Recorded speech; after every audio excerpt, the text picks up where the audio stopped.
Il Geraci è allenato da un bravo allenatore e soprattutto hanno delle idee di gioco e ci ha messo in difficoltà per tutta la partita, però oggi c'era la troppa voglia anche di vincere, non che non ci sia stata nelle ultime due partite, perché se vado a fare un'analisi un po' più dettagliata abbiamo fatto due grandi partite con Sciacca e Favara e non abbiamo ottenuto nessun punto. Oggi abbiamo fatto una partita poco, un pochino al di sotto dalle nostre delle ultime prestazioni e magari ci è andata bene, però penso che abbiamo tenuto bene il campo per tutti i 95 minuti senza far creare grandi occasioni al Geraci, che è una buona squadra, che ha delle grandi individualità, un buon gioco e soprattutto anche delle ottime ripartenze. Però i miei ragazzi sono stati bravi, che hanno lavorato anche molto sulle preventive e alla fine penso che non abbiamo rubato niente. Non possiamo abbassare la guardia perché noi siamo in una classifica che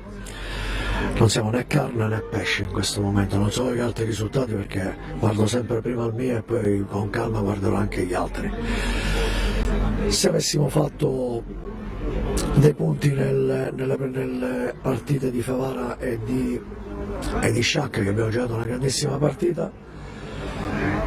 forse magari avevamo un percorso un pochino diverso, però ancora siamo lì in una situazione, perché avere 22 punti, mancano 11 partite e come dicevo prima non bisogna abbassare la guardia, perché già domenica ti si presenta una Mazzarese che è la terza forza del campionato, non so cosa abbia fatto oggi,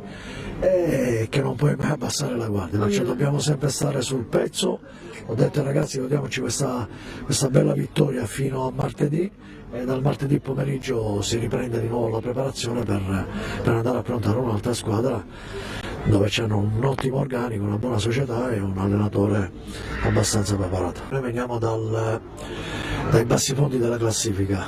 Quando sono subentrato eravamo ad 8 punti, siamo adesso a 22, ma lo ripeto ancora una volta, è un po' un messaggio che lancio sempre ai miei ragazzi, è che l'ho detto a fine partita, non bisogna mai abbassare la guardia.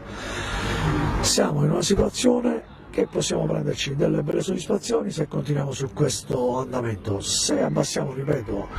la tonalità o abbassiamo il rendimento,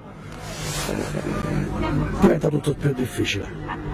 Io voglio e cerco sempre di trasmettere quello che queste 11 partite ci dobbiamo divertire,